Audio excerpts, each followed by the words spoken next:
جہالت کی اس قدر انتہا تھی کہ کعبہ کا طواف جو ہے وہ لوگ ننگے ہو کر کیا کرتے تھے، اور جہالت اس قدر بڑھ چکی تھی کہ بچیوں کو زندہ درگور کر دیا جاتا تھا اور انہیں توہین کا باعث سمجھا جاتا تھا۔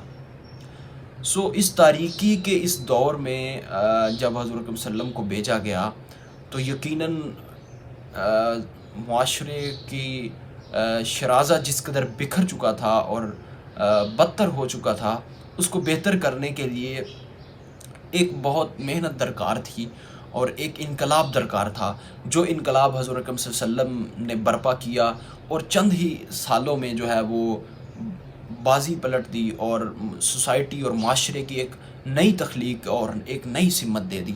وہ مورخین جو ہے وہ اس کو جب دیکھتے ہیں تو وہ دنگ رہ جاتے ہیں کہ ہاؤ از اٹ پاسبل۔ جیسے مائیکل ہارٹ کی بک ہے دی ہنڈریڈس، تو اس میں حضور اکرم صلی اللہ علیہ وسلم کا نام وہ سب سے پہلے رکھتا ہے۔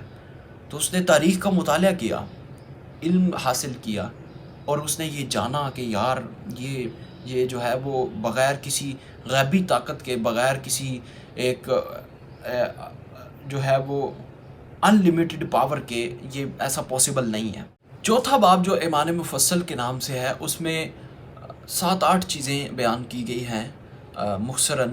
اس میں خدا پر ایمان ہے، لا الہ الا اللہ کی حقیقت ہے، اس کے معانی ہیں، اور انسان کی زندگی پر عقیدہ توحید کے اثرات ہیں، خدا کے فرشتوں پر ایمان ہے، کتابوں پر ایمان ہے، آخرت پر ایمان ہے، اور صداقت اور کلمہ طیبہ کی ایک مختصر تشریح کی گئی ہے۔ اس چوتھے باب میں لا الہ الا اللہ یعنی اللہ تعالیٰ کے ایک ہونے کی گواہی دینا، معبود ہونے کی، خالق ہونے کی گواہی دینا، اس کو سمرائز کر کے بتایا گیا ہے۔ دیکھیں، یہ انسان کی ودیت میں ہے، انسان کی سرشت میں ہے، نیچر بیسک میں ہے کہ انسان جب طاقت کو دیکھتا ہے تو طاقت کے سامنے جھکتا ہے اور جھکنے پر مجبور ہوتا ہے۔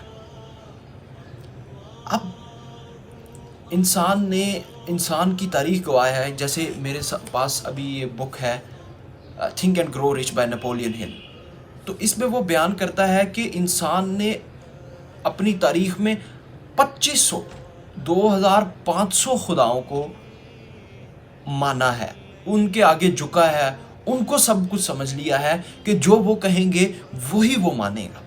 اب ایسا کیوں ہے کہ انسان چوہے کو پرستش کرتا ہے، بلی کو، کتے کو، کس چیز کو انسان نے نہیں پوجا؟ انسانوں نے خود ہی بت بنایا اور اس کو خود ہی پوج رہے ہیں۔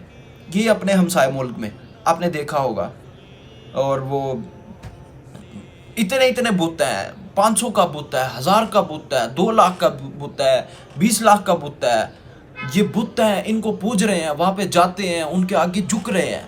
اور بھائی جس کو خود تم نے بنایا ہے، تم اس کے آگے کیوں جھک رہے ہو؟ وہ تمہارے آگے جھکے تو پھر بھی کوئی سمجھ آتی ہے۔ جس کے خالق تم ہو، جس بت کو تم نے بنایا ہے، سونے سے، چاندی سے، جواہرات سے، مٹی سے، پلاسٹر آف پیرس سے، اس سے، جس کو خود تم نے بنایا ہے، جس کے خالق تم ہو، تم اس کے ہی آگے جھک رہے ہو۔ لعنت ہے یار، تم اس چھوٹی گھٹیا چیز کے آگے جھک رہے ہو کہ جس کے خالق ہی تم ہو۔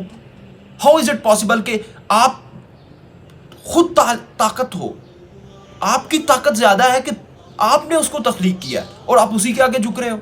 لعنت ہے یار ایسی انسان ہونے پہ کہ آپ کو اپنے اشرف المخلوقات ہونے کا علم نہیں ہے، آپ کو یہ علم نہیں ہے کہ آپ اللہ تعالیٰ کے خلیفہ اور نائب ہیں۔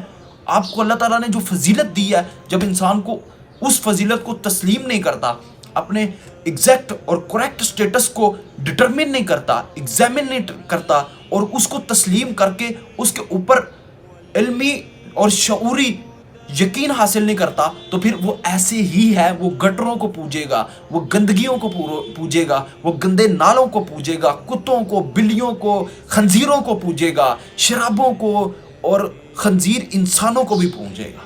اب خنزیر انسانوں سے کیا مراد ہے؟ جو ظالم ہیں، جو انسان کے اوپر ظلم کرتے ہیں، اور جو کہتے ہیں کہ ہم خود خدا ہیں، ہم خود رب ہیں، ہم خود اصول ڈیفائن کریں گے اپنے لیے۔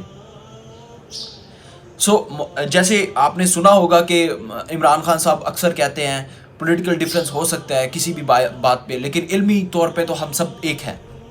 تو وہ کہتے ہیں کہ جب انسان گرتا ہے تو وہ جانوروں سے بھی نیچے گر جاتا ہے. اس کی وجہ کیا ہے؟ اس کی وجہ یہ ہے کہ جب وہ اپنے مقام کو پہچانتا نہیں ہے تو پھر وہ اپنے ہی بنائے ہوئے بت کے آگے جھک رہا ہے. تو اور کیا گرے وہ کہ جس کو اس نے تخلیق کیا ہے، جس کا وہ خالق ہے. الٹیمیٹ تو خالق اللہ ہے، لیکن پریکٹیکلی بنانے والا وہ ہے، وہ اسی کے آگے جھک رہا ہے.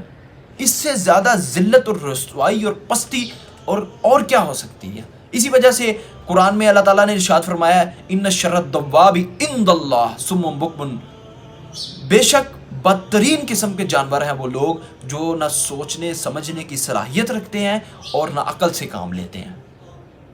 اب وہ کہیں گے کہ جی ہم نے تو ہمارا بینک بیلنس دیکھو ذرا، ہمارے اکاؤنٹس میں دیکھو کتنے ملین ٹریلین ڈالرز پڑے ہوئے ہیں، ہم تو ملینئر ہیں، ہم تو بلینئر ہیں، ہم تو ٹریلینئر بننے جا رہے ہیں، ہم تو ٹاپ ریچسٹ 10 مین میں آ رہے ہیں، اور تم ہمیں یہ کہہ رہے ہو کہ آپ کو عقل نہیں ہے، آپ سنتے جانتے سمجھتے شعور عقل نہیں رکھتے، فہم نہیں رکھتے، ادراک نہیں رکھتے. یہ کیسی باتیں کر رہے ہو تم؟ کہاں سے یہ باتیں نکال رہے ہو تم؟ ان سے یہ میں کہوں گا کہ آپ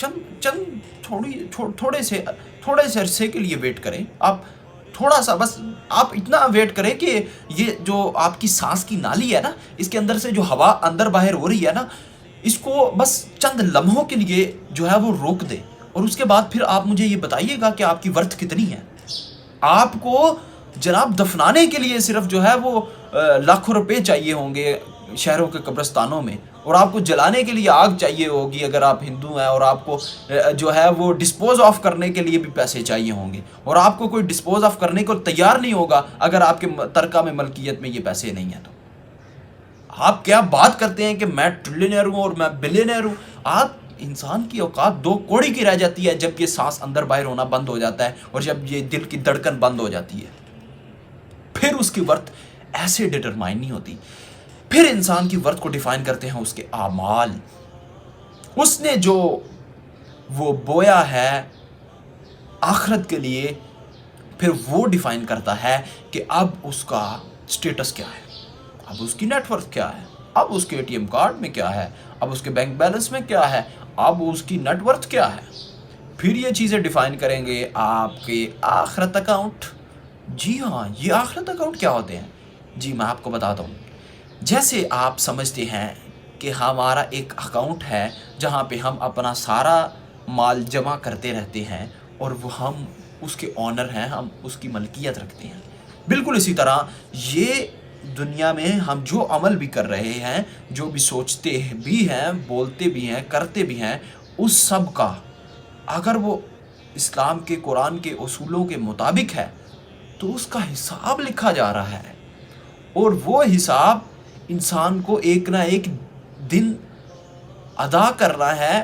اور وہ پورے کا پورا balance sheet, income statement, financial statements جیسے کمپنیز کی بنتی ہیں، پورا حساب کتاب، خرچہ، آمدن، ساری چیزیں ایک سمری بن کے انسان کے سامنے رکھ دی جائیں گی کہ یہ جو ہے اعمال تم نے کیے ہیں اور یہ تم نے کمائے ہیں.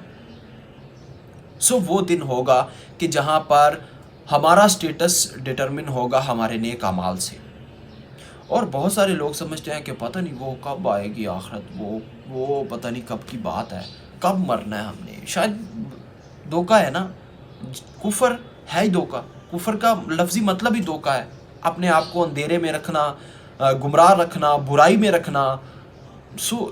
وہ جو ہے اللہ ان کے دلوں اور ان کے درمیان حائل ہو جاتا ہے.